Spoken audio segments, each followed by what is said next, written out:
দাদা, আওয়াজ এই ঘর থেকে আসছে। হ্যাঁ, এসো।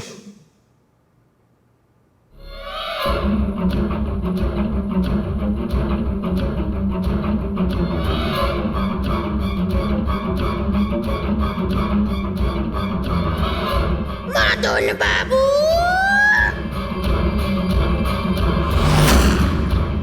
মদন বাবু, কেমন লাগলো আমার সাথে দেখা করে? ভাবলাম মারবার আগে একবার দেখা তো করে নি। আমি বলেছিলাম না কথা বলে।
সিআইডিকে ফোন করি।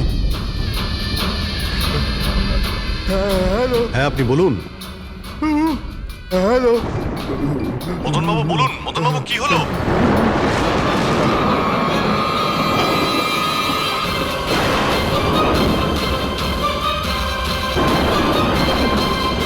না না,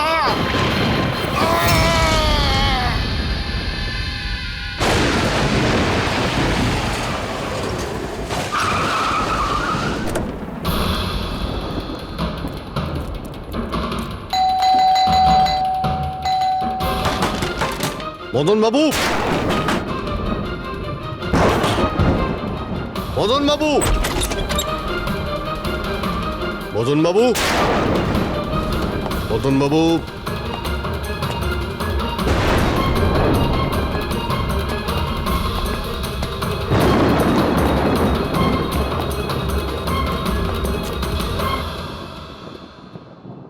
দয়া,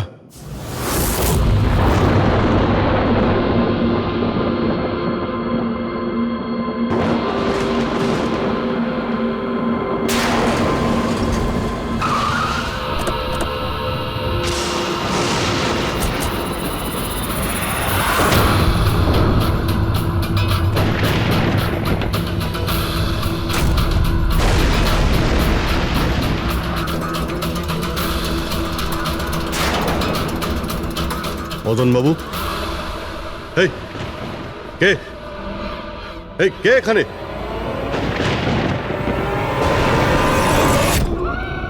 এটা কি?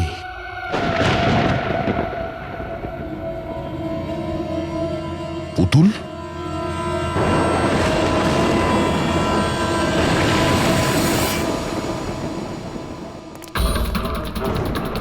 অভিজিৎ, স্যার, আমরা দেরি করে ফেলেছি।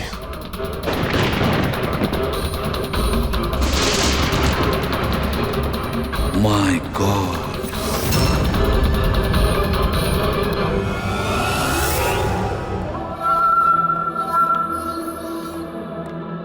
এই নে। আস্তে আস্তে আস্তে।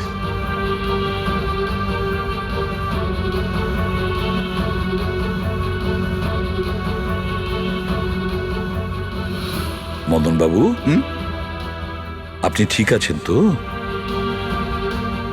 কেন, কি হয়েছে আপনার? কেউ আছে যে আমাকে প্রাণে মারতে চায়? কে? ও আবার আশেপাশেই আছে। আমাকে কখনো একলা ছাড়ে না।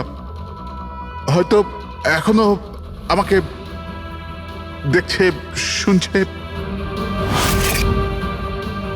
দেখুন মদন বাবু, একদম চিন্তা করবেন না, আপনার কিচ্ছু হবে না, আমরা আছি না? মদনবাবু, আপনি কার কথা বলছেন? কে কে আপনাকে বিরক্ত করছে? পুতুল, কাঠের পুতুল। কাঠের পুতুল? হ্যাঁ,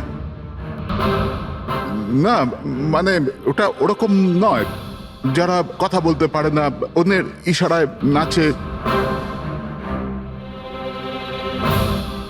এই কাঠ পুতুলগুলো কথা বলে, কথা বলতে পারে, নিজেরা চলে চলে ফিরে বেড়ায়।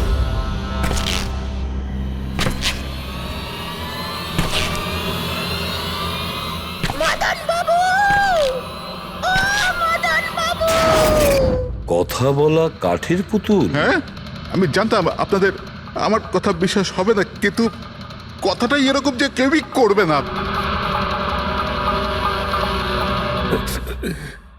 স্যার, আপনি এরকম কোনো পুতুলের ব্যাপারে শুনেছেন কখনো? না, জানেন কিছুদিন আগে আমার সাথে কি হয়েছিল?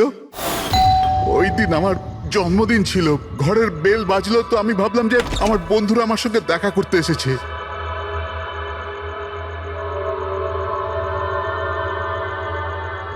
এত রাত্রে কে বেল বাজালো? অদ্ভুত তো। মদন বাবু,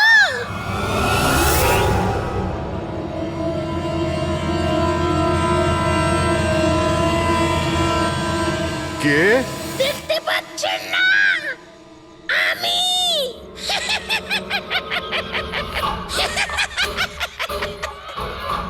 আরে আমি, এত অবাক হওয়ার প্রয়োজন নেই। জানেন কি এখানে আমি কেন এসেছি? কেন? তোমার প্রাণ নিতে। কি?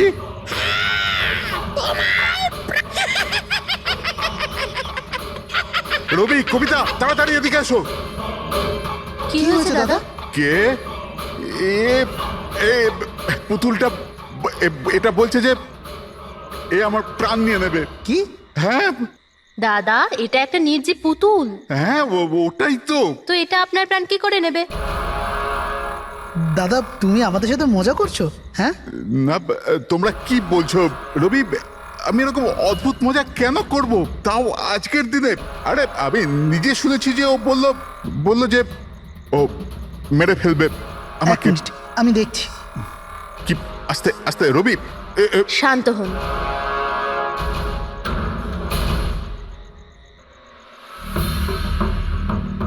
দাদা, মনে হচ্ছে তোমার সাথে কেউ মজা করেছে। এই কাঠের পুতুলের মধ্যে কেউ মনে হয় স্পিকার ফিট করেছে। চেক করো, হয়তো কোনো স্পিকার আছে।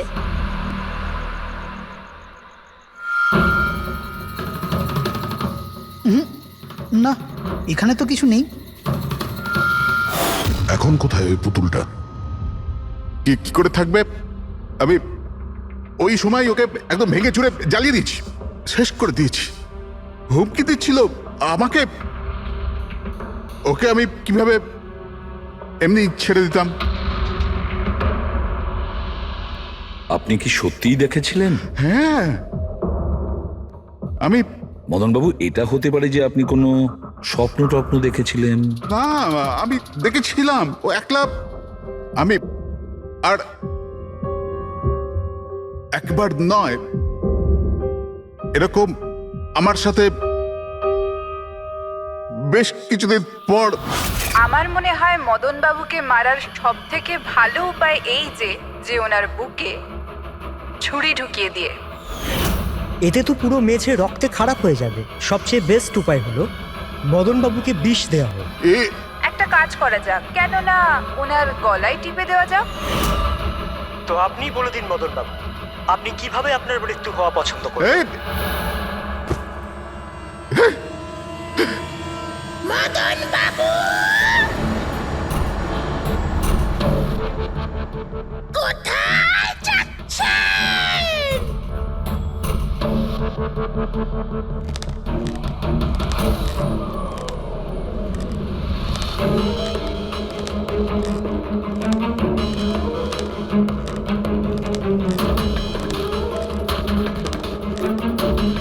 তো বলুন মদন বাবু।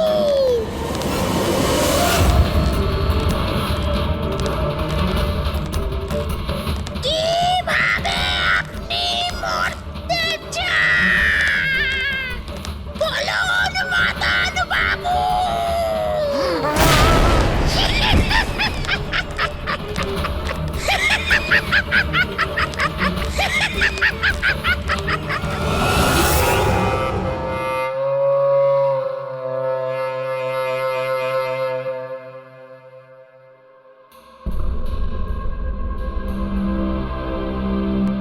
সত্যি মদনবাবুর প্রাণ সত্যি সংশয় ছিল। উনি সত্যিই বলছিলেন, কোনো ভ্রম ছিল না। এর মানে স্যার মদনবাবুর খুন এই পুতুলটা করেছে? কি যে বাজে কথা বলো না, পুতুল আবার খুন করতে পারে নাকি?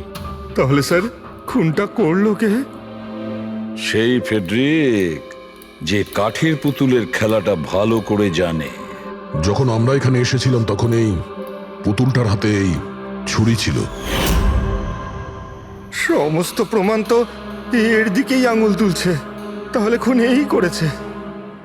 দাদা দাদা প্লিজ প্লিজ দাদা স্যার, এই পুতুলটা খুন করেনি। এক মিনিট, আপনারা কে? স্যার, আমি কবিতা, ওনার স্ত্রী, আর ইনি মদন দা, ওনার বড় ভাই। উনি হলো রবি। তাহলে আপনারা এতক্ষণ কোথায় ছিলেন, কি করছিলেন? স্যার, আজ আমাদের ম্যারেজ অ্যানিভার্সারি, সেজন্য আমরা বাইরে ডিনার করতে গেছিলাম। আমরা মদন দাকেও বলেছিলাম সাথে যেতে, কিন্তু উনি বারণ করে দিলেন। আর এইসব আপনি বলছেন যে মদনবাবুর খুন এই পুতুল করেনি? হ্যাঁ স্যার, এই পুতুলটা খুন করেনি। আপনি কি জানেন খুনিকে? আমার পুরো বিশ্বাস ওনার খুন সাদুল করেছে। উনি উনি ওনার উপর বদলা নিতে চেয়েছিলেন। আচ্ছা, যার কথা বলছেন সে কে? কিসের প্রতিশোধ নিতে চাইছে? সাদুল একজন ভেন্টাকলিস্টার ভয়েস ওভার আর্টিস্ট ছিল। মদনদা আর রবির বড়দা অঙ্কুশদার ছোটবেলার বন্ধু। অঙ্কুশদা ছোটবেলা থেকেই সাদুলকে খুব ভালোবাসতো। যখন উনি দেখলেন সাদুল জীবনে কত ঠোকর খাচ্ছেন, তো 5 বছর আগে উনি নিজের বাড়িটা সাদুলকে দিয়ে দিলেন, যাতে উনি ওনার থিয়েটার গ্রুপ চালাতে পারেন। যদি ওরা কোনোদিন অঙ্কুশদাকে ভাড়ার টাকা দিতে পারেনি, কিন্তু অঙ্কুশদার এই নিয়ে কোনোদিনই কোনো দুশ্চিন্তা হয়নি, কারণ উনি জানতেন যে এই কলাতে অত পয়সা পাওয়া যায় না। সাদুল আর ওনার স্টুডেন্টরা অঙ্কুশদার বাড়ি থেকেই নিজেদের ভেন্ট্রালোকুইজমের প্র্যাকটিস করত। পুতুল দিয়ে কথা বলানো এই শিল্পের ঘন্টার পর ঘন্টা বসে রিহার্সাল করত। তাহলে একটা কথা তোমরা ভালো করে বুঝে নাও, ভেন্ট্রিলোকিজম এই শিল্পটা সহজ নয়, কিন্তু এটা আবার এতটাও মুশকিল নয়। এই শিল্পটা করার যে পদ্ধতি, এটার নামেই লুকিয়ে আছে। ভেন্ট্রিলোকিজম একটা ল্যাটিন শব্দ, যাতে ভেন্টারের মানে হচ্ছে পেট আর লোকি মানে হচ্ছে বলো। তাহলে ভেন্ট্রিলোকিজমের অর্থ পেট দিয়ে বলো। যেমন, হ্যালো বরুণ, কেমন আছো? তারপর একদিন অঙ্কুশদা মারা গেলেন, আর সব কিছু বদলে গেল। কারা? আরে আরে আরে আপনারা কি করছেন? আরে কি হলো? আপনারা কে? আরে কি করছেন? কি করছেন? এরকম করছেন কেন আপনারা? আপনারা কারা? কি হয়েছে? আরে আপনারা চাইছেনটা কি? আরে রবি, বলবান, কি হচ্ছে এখানে? কি হচ্ছে? এই যে এতদিন ধরে তোমরা বিনা পয়সার ফুটনি মারছিলে না, আজ থেকে বন্ধ হয়ে গেল। আমি এখানে কোনো ধর্মশালা খুলে রাখিনি। কিন্তু বলবন্ত অঙ্কুশ তো বলেছিল যে কে অঙ্কুশ? যে মরে গেছে, যে আর বেঁচে নেই, পৃথিবীতে আর নেই। এতদিন পর্যন্ত ওর পদ্ধতিতে চলেছো, আজ থেকে আমার পদ্ধতিতে চলতে হবে, বুঝতে পেরেছো?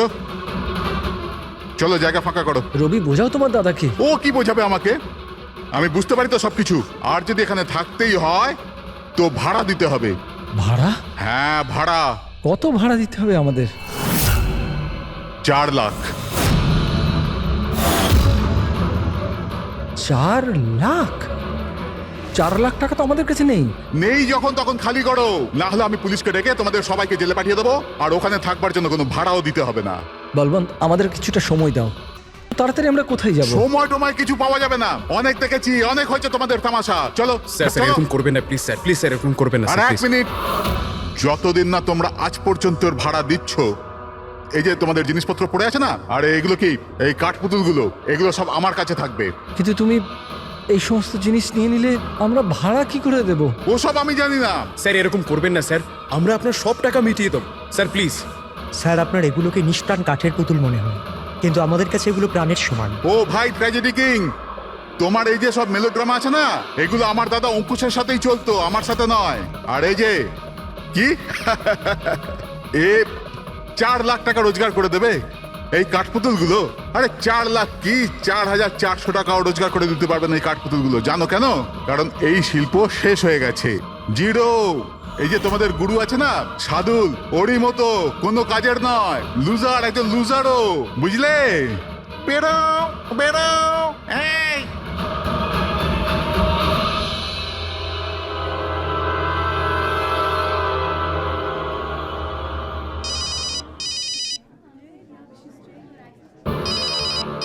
এও না। কে দাদা? আবার কে? সাদুল বারবার আমাকে এভাবে ফোন করে হুমকি দিচ্ছে। আমি দেখছি। হ্যালো। আমি আসছি তোকে মারতে, এবার তোর জীবন কিছুদিনের অতিথি মাত্র। হ্যালো দাদা, আমার মনে হয় আমাদের পুলিশ স্টেশনে যাওয়া উচিত। পুলিশ ডিপার্টমেন্টে আমি একজনকে চিনি, হয়তো ও আমাদের সাহায্য করতে পারে। হ্যাঁ দাদা, আমি এটুকু বিশ্বাস করতে পারিনি যে এই সাদুল এত বড় পাগল হবে। আমাদের পুলিশের কাছে যাওয়া উচিত। কোনো লাভ নেই, এই সাদুল নিজের মোবাইল থেকে ফোন করছে না, কোনো ল্যান্ডলাইন নাম্বার থেকে করছে। Landline number? আমি খোঁজ নিচ্ছি নাম্বারটা কোথাকার। কি? এটা কি বলছো তুমি? হ্যাঁ, ঠিক বলছি। এই নাম্বার এই হসপিটালের মর্গ রুমের। সাদুল আমাকে হসপিটালের মর্গের রুম থেকে কেন ফোন করবে? এই নাম্বার থেকে এনাদের কাছে ফোনে হুমকি দিচ্ছে, কাল রাত আর আজ সকালেও দিয়েছে, টানা 3 দিন ধরে আসছে। কে করছে এই কল? স্যার এই ফোন দিয়ে কারোরই ফোন করবার কোনো অনুমতি নেই। আমি সারাদিন এখানেই থাকি, এই ফোন থেকে কেউ কোনো ফোন করেনি। তাহলে তুমি নিশ্চয়ই কল করেছো। স্যার আমি কেন ফোন করব? আমি তো আপনাদের চিনিও না। হ্যাঁ, হতে পারে তুমি সাদুলের কথাই করেছো। কি নাম বললেন আপনি? সাদুল। সাদুল? এই যে এ হলো সাদুল, চেনো তুমি একে? এ আপনাদের কি করে কল করবে? কেন করতে পারবে না কল?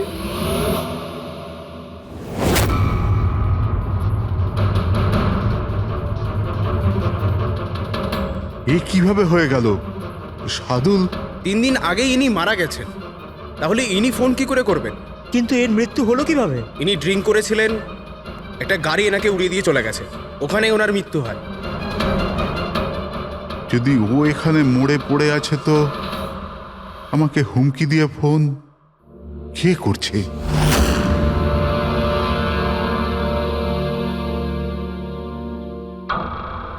স্যার, হ্যাঁ, পুলিশের রেকর্ড অনুযায়ী তো এই সবকটা কল মর্গের ল্যান্ডলাইন থেকে এসেছিল। কিন্তু মর্গেন ল্যান্ডলাইন তো কেউ ইউজই করে না, তাহলে সব কি করে? পুরবি ভালো করে চেক করো, দেখো ব্যাপারটা কি। মনে হচ্ছে ব্যাপারটা গোলমেলে। স্যার, হ্যাঁ, উনি কিচ্ছু জানতে পারবেন না। আপনি এরকম কেন বলছেন? কারণ সিআইডি স্যার জীবিত লোকেদের ধরতে পারে, আত্মাদের নয়। আর আমি জানি এটা সাদুলের আত্মাই করেছে।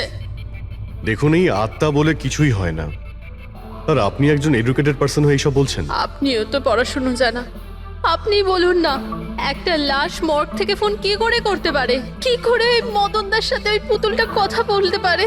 স্যার, তাদের এটা নর্মাল মনে হচ্ছে। আপনারাও এমন কিছু ফিল করেছেন যেটা মদনবাবু করেছিলেন? হ্যাঁ স্যার। না, বাঁচাও, আমি তোমাদের ছাড়বো না। তোমরা খুব বিরক্ত করছো আমাকে। তোমাদের সবাইকে মেরে ফেলবো আমি, ছাড়বো না। দাদা, সরে যাও। না, দাদা কি হলো? এদিকে আসবে না। আরে কিন্তু দাদা, এটা কি করছো তুমি? দাদা কি? কাঠপুতুল আছে এখানে, সরে থাকো। কাঠের পুতুল? আমাকে মারতে এসেছে, আমি বলেছিলাম না। দাদা 1 মিনিট দাদা, এটা কি করছো তুমি? রবি, এই এই আওয়াজটা উপর থেকে আসছে। হ্যাঁ, কিন্তু উপরে তো কিছুই নেই। পুরো তো স্টোর রুম আছে আর একটা বন্ধ ঘর আছে। Store room?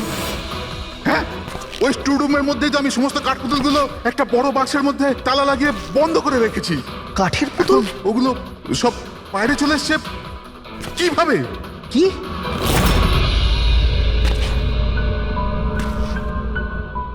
দাদা, তুমি তুমি ভয় পেও না, এসো উপরে এসো। রবি, কিন্তু চলো আস্তে আস্তে সামলে।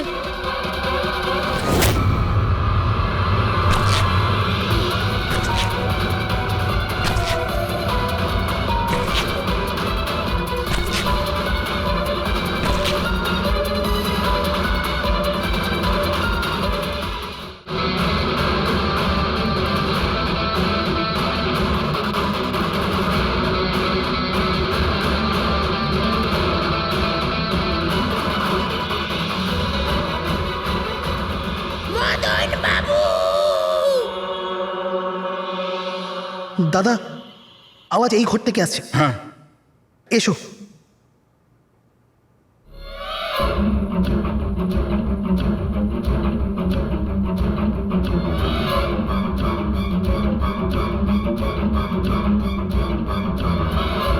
মদন বাবু,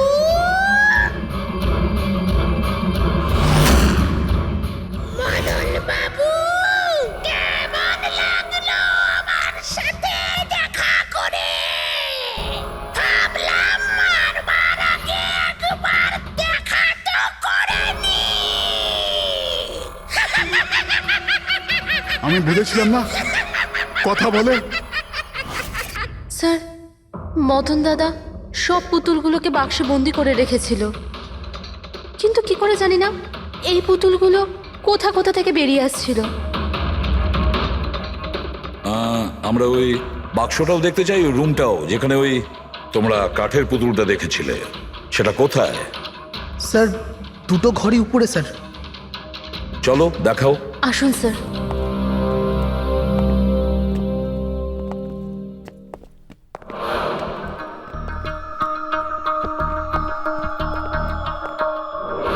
স্যার, পায়ের আওয়াজটা আমরা করিডোরে শুনেছিলাম, আর ওই পুতুলটা আমরা এখানে এখানে দেখেছিলাম স্যার।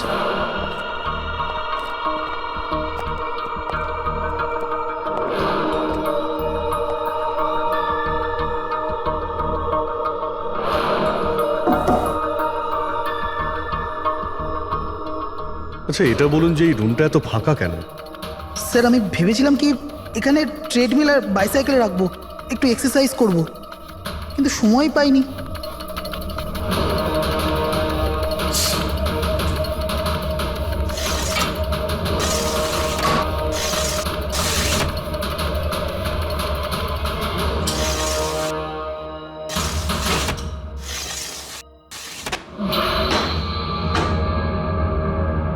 স্যার, এটা তো বন্ধই হচ্ছে না।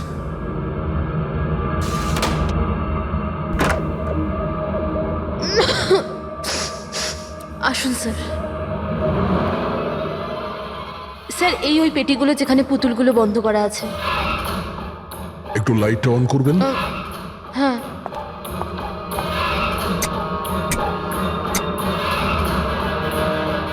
স্যার, এই ঘরটা অনেক দিন ধরে বন্ধ আছে, তো মনে হয় বাল্বটা খারাপ হয়ে গেছে।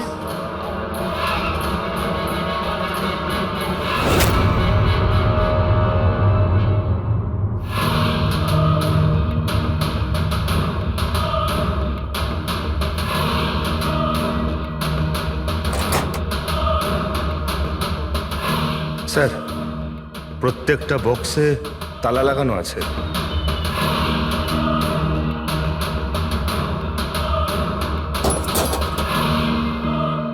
কিন্তু এই তালাটা শক্তপোক্ত নয় যে কেউ একে খুব সহজেই খুলতে পারে।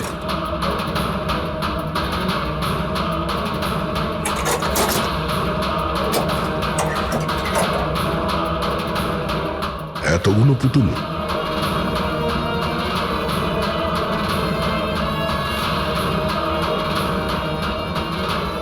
দেখি একটু এতে কোনো মেকানিজম করা নাই তো? স্যার আমি আপনাকে বলছি তো এরা কথা বলে না। স্যার নিশ্চয়ই সাদুলের আত্মা এসে এদের কথা বলায়। ভেতরে কোনো মেকানিজম কিন্তু কোনো স্পিকার তো নেই যার থেকে আওয়াজ আসবে।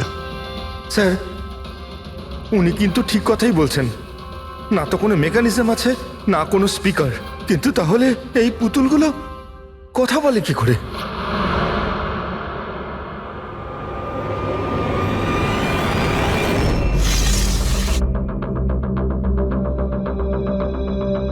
লকটা কি খারাপ? লকটা খারাপ স্যার। এখান থেকে তো সহজেই কেউ ভিতরে ঢুকতে পারে, সিঁড়িও রয়েছে আর পাইপও রয়েছে, যে কেউ সহজেই ঢুকতে পারে। আর যে সহজে এই রুমে ঢুকতে পারে সে বাক্সতে বন্ধ থাকা কাঠের পুতুলগুলোকে উঠিয়ে বাইরে যে কোনো জায়গায় রাখতে পারে, যেভাবে এখানে রাখা ছিল তোমাদের ভয় দেখানোর জন্য। স্যার মানে মানে এটা কোনো আত্মা নয়? আরে ওই আত্মার কথা ছাড়ো তো, আত্মা হয়ই না। এটা সেই হতে পারে এই বাড়ির প্রত্যেকটা কোণা সে চেনে, প্রত্যেকটা কোণা। আর তাছাড়াও কাঠের পুতুলের ব্যাপারেও খুব ভালো মতো জানে। আর এরা হতে পারে সাদুলের স্টুডেন্ট। সাদুলের স্টুডেন্ট খোঁজ নিয়ে দেখতে হবে যে সাদুলের স্টুডেন্টস এই মুহূর্তে কোথায় আছে আর কি করছে। হাই, আমার নাম হলো ফ্রিডা। আমার নাম দীপেশ। আমার নাম হলো তরুণ। আর আমার নাম লোচন।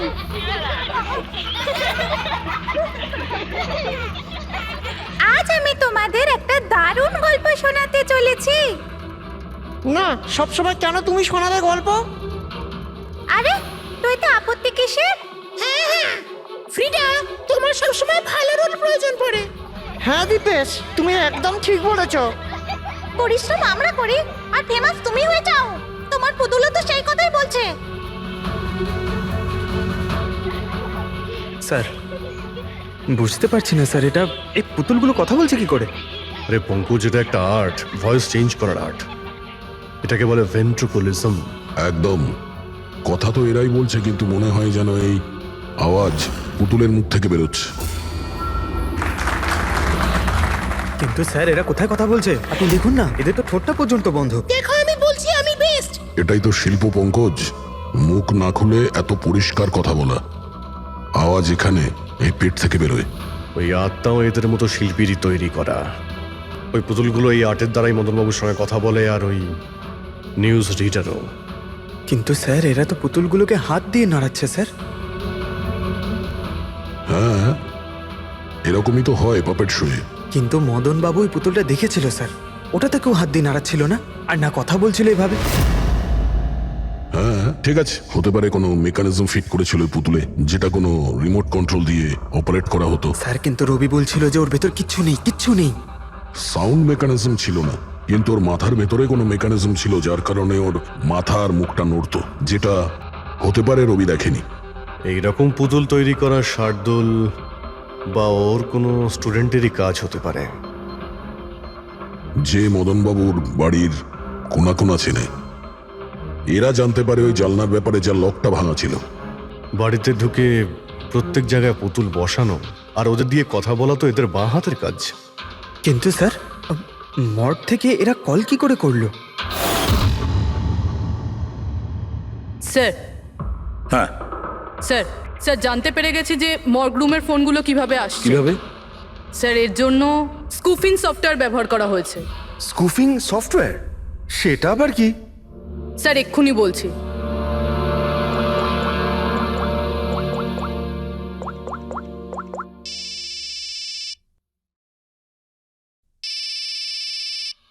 কি যন্ত্রণা! আমার ওয়াইফকে এখনই ফোন করতে হলো? হ্যাঁ স্যার, আমি কারেন্টের বিলটা দিতে না আবার ভুলে গেছি। মনে হয় লাইনটা কেটে দিয়ে গেছে। আমাকে বকবে বলেই ফোনটা করেছে। ফোনটা তোলা ঠিক হবে? ধরো, যাও তাড়াতাড়ি কথা বলে নাও। হ্যালো, হ্যাঁ, আমি বাড়ি ফেরার সময় কারেন্টের বিলটা দিয়ে বাড়ি যাবো। রেডি স্যার, এইবার কারেন্ট কেটেই যাবে। আরে পুরবি, তুমি ফোন করেছিলে? কিন্তু এটা তো আমার ওয়াইফের ফোন নাম্বার। পুরবি, এটা করলে কি করে? স্যার, এটাই তো এই সফটওয়্যারের বিশেষত্ব। ফোন যেখান থেকেই করো, নাম্বার সেটাই দেখাবে যেটা আপনি চাইবেন। কিন্তু পুরবি, তুমি এই সফটওয়্যারটা পেলে কোথা থেকে? স্যার, সাইবার ইউনিট থেকে নিয়েছি। আর স্যার, এর সাহায্যে শুধু নাম্বারই নয়, বরং কোনো মানুষ তার লোকেশন পর্যন্ত ভুল বলতে পারে। ওরে বাবা রে, স্যার ভীষণ বিপজ্জনক সফটওয়্যার কিন্তু। খুনি মর্গের নাম্বার এই জন্যই ব্যবহার করেছে যাতে আমরা ভাবি এই পুরো ব্যাপারটা সাদুলের আত্মা করেছে। সাদুলের আত্মার কাজ। আচ্ছা বাচ্চারা, তোমাদের সঙ্গে দেখা করে খুব ভালো লাগলো। পরের বার আবার দেখা হবে। বাই সাবধানে যাও তোমরা। Bye bye bye bye. Bye. হ্যাঁ বলুন, কিভাবে আমি আপনাদের সাহায্য করতে পারি? হ্যাঁ, তোমরা সাহায্য না করলে আর কে করবে? আসলে আমরা এটাই জানতে চাই যে মদনবাবুকে ভয় দেখানোর প্ল্যান তোমাদের মধ্যে কে করেছিল? আমরা ঠিক বুঝলাম না। আচ্ছা, তোমরা কিছু বুঝতে পারলে না? হ্যাঁ, না স্যার, আমি বুঝতে পারলাম না। আমি নির্দোষ। চুপ। খুব হাসি পেল। হ্যাঁ, একটা লোক মারা গেছে আর তোমাদের সবার হাসি পাচ্ছে। মৃত্যু? কার মৃত্যু? মদন বাবুর খুন হয়েছে ওনার। সিআইডি থেকে আসছি আমরা। সিআইডি? হ্যাঁ, সিআইডি। আর আমাদের সন্দেহের তালিকায় তোমরা সবাই আছো। কাল তোমরা কোথায় ছিলে? কাল আমি আমার বন্ধু শালিনীর বাড়িতে ছিলাম। ওর বাড়ির লোকদের জিজ্ঞেস করতে পারেন। আর তুমি কোথায় ছিলে? স্যার, আমরা লোচন আর আমি একটা শোয়ের জন্য গিয়েছিলাম পুনেতে। আজ সকালেই ফিরেছি। পুনা? কিসে গিয়েছিলে পুনায়? ক্যাব বুক করে। আমার কাছে ইনফরমেশন আছে, আপনি চাইলে দেখতে পারেন। এই দেখুন। কি ব্যাপার, এত ঘামছো কেন তুমি? হ্যাঁ, কাল রাতে তুমি কোথায় ছিলে?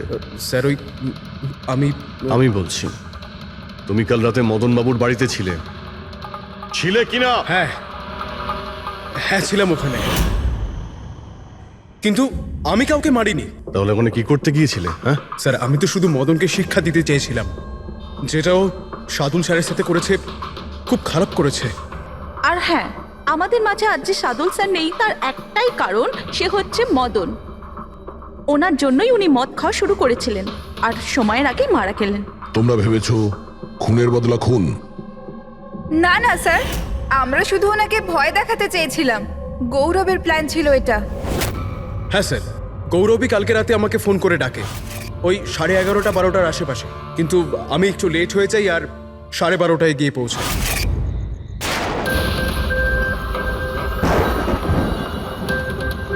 আজ তো এমনিতেই অনেক লেট হয়ে গেছি, মেরেই ফেলবে গৌরব আমাকে। চলে গেছে হয়তো ভিতরে, এবার ওকে ইশারা কি করে করবো?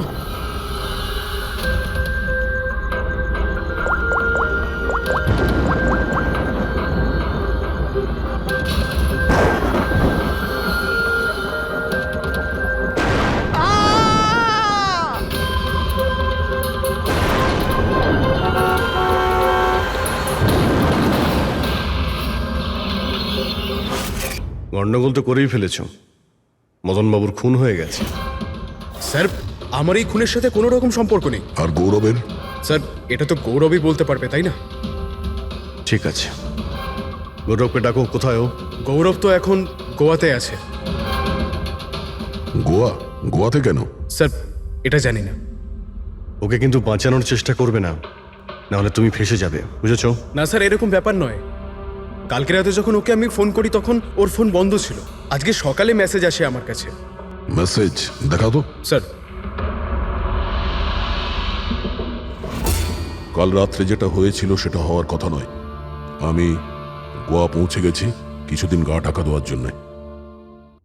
কিন্তু এ গোয়াতে কখন পৌঁছলো আর কিভাবে? যখন আমরা ক্রাইম সিনে পৌঁছেছিলাম তখন তো ও ওখানে ছিল না। হ্যাঁ, যদি আমরা এটাও ভেবে নিই যে যখন আমরা ওখানে পৌঁছলাম তার ঠিক আগে ও ওখান থেকে বেরিয়ে গেছে, তাহলে ও গোয়া কি করে পৌঁছবে? খুন হয়েছিল রাত 1টার সময় আর তারপরে আমরা ওখানে পৌঁছেছি। ফ্লাইট নেই গোয়া যাওয়ার জন্য। স্যার হতে পারে ফ্লাইটে না গিয়ে বাসে বা গাড়ি করে গেছে হয়তো। না পঙ্কজ, ড্রাইভ করে গোয়া পৌঁছতে মিনিমাম 12 ঘন্টা লাগে, আর এই মেসেজটা এসছে সকাল 9টার সময়। মানে গোয়া পৌঁছানোর আগেই ও মেসেজ করে দিয়েছে যে ও গোয়া পৌঁছে গেছে। পঙ্কজ, খোঁজ নিয়ে দেখো যে গৌরবের ফোনের লাস্ট লোকেশন কোথায় দেখাচ্ছে। তুমি গৌরবের নাম্বারটা দাও। আচ্ছা ঠিক আছে, থ্যাংক ইউ। স্যার, স্যার গৌরবের শেষ লোকেশন ছিল ওই মদনবাবুর বাড়ি, আর কাল রাত 11:30টার সময় ওর মোবাইল বন্ধ হয়েছে। 11:30। Hello, thank you sir. Gaurav নামের কোনো ব্যক্তি গোয়ার কোনো ফ্লাইটেই ছিল না, না আজকে সকালে না কাল রাতে। আর তাছাড়া স্যার, একে কোনো এয়ারপোর্টে সিসিটিভি ফুটেজেই দেখা যায়নি। মানে আমাদের সন্দেহ একদম ঠিক, গৌরব এখানেই আছে। তাহলে ও বা অন্য কেউ ওর ফোন থেকে এই মেসেজটা পাঠিয়েছে যে ও গোয়া চলে গেছে। কিন্তু স্যার, কেউ এরকমটা করবে কেন? সেটা তো আমি জানি না ফ্রেডি, কিন্তু একটা কথা আমি বুঝতে পারছি না, গৌরব তো চাইলে যে কোনো সময় মদনবাবুকে মারতে পারতো। এসব নাটক করার কি প্রয়োজন ছিল? আর ওরা 4 জন এই কাঠপুতুলের খেলাটাই বা কেন খেলছিল? আর ও যদি মদনবাবুকে মেরেই থাকে তাহলে ওর 4 জন বন্ধুকে কেনই বা বললো না? সন্দেহটা আমার এইখানেই। এর একটাই কারণ বস, হতে পারে গৌরবকে তাড়াহুড়োতে মদনবাবুকে মারতে হচ্ছে যখন ও ধরা পড়ে যায়, আর না হলে খুনি গৌরব না অন্য কেউ। স্যার, খুনি যদি অন্য কেউ হবে তাহলে এই গৌরব কোথায়? হতে পারে খুনি গৌরবকে মেরে গায়েব করে দিয়েছে, আর আমাদের সামনে এমন প্রমাণ ফেলে দিয়েছে যে আমাদের মনে হয় যে ও পালিয়ে বেড়াচ্ছে, গোয়াতে আছে ও। এই লোকটা ভাঙা রয়েছে। এই জানলা দিয়ে গৌরব আর ওর বন্ধুরা ভিতরে আসতো আর মদনবাবুকে ভয় দেখাতো। আর এই গৌরব কাল রাতে এখানে এসেছিল, তারপর থেকেই গায়েব হয়ে গেছে। তাহলে হতে পারে ওর সঙ্গে যা হয়েছে এখানেই হয়েছে। কিন্তু ওর সাথে যদি এখানে কিছু হয়ে থাকে তাহলে কিছু না কিছু তো ট্রেসেস পাওয়া উচিত। তাহলে একবার টেস্ট করে দেখা যাক। রবি, স্যার,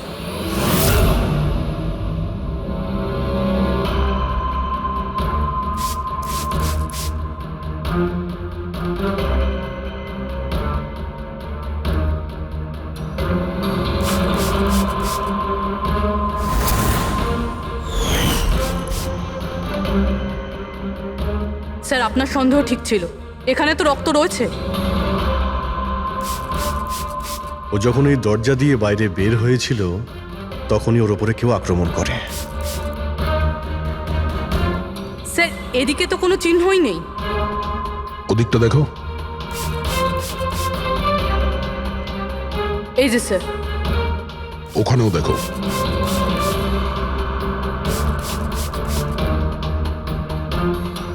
ও, তার মানে হামলা করার পর গৌরবকে টেনে হিচড়ে স্টোর রুমের কাছে নিয়ে আসা হয়েছে।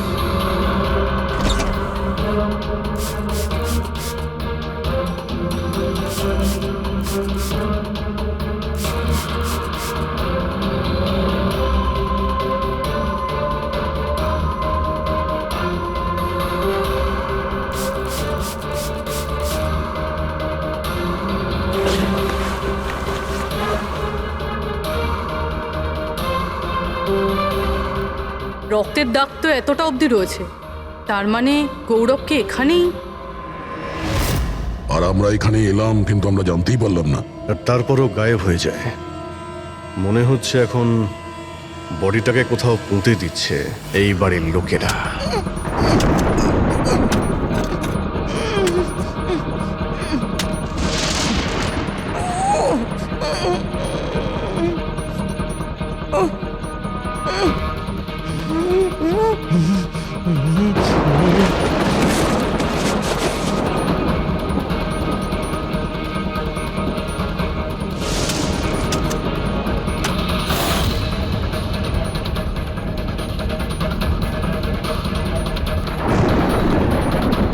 সিআইডি?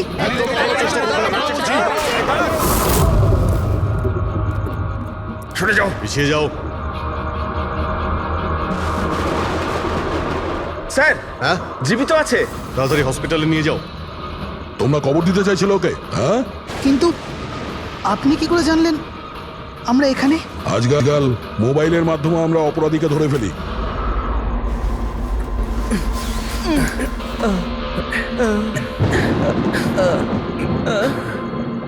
চলো তাড়াতাড়ি নিয়ে যাও ওকে। চলে এসো।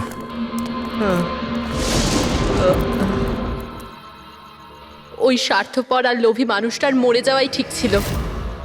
অঙ্কুশদা মারা যাওয়ার পর মদনদা নিজেই সব প্রপার্টি দখল করতে চেয়েছিল। আমরা কি পেতাম? লবণঙ্গা।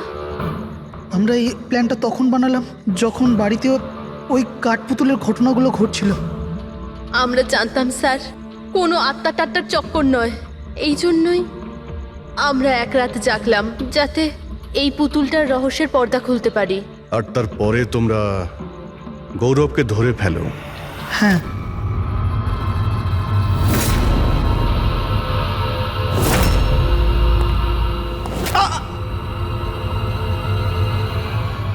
গৌরবের থেকে সব সত্যিটা জানার পর আমরা ভাবলাম যে ওর ওই কাঠপুতুলের খেলার সুযোগ নিয়ে আমরা আমরা মদন দাদাকে মারতে পারি। আর সেই কারণে গৌরবের ওপর হামলা করে ওকে বাক্সে ঢুকিয়ে দিয়েছো, আর তারপর মদনবাবুকে খুন করে আমাদের বোকা বানাতে চেষ্টা করেছো।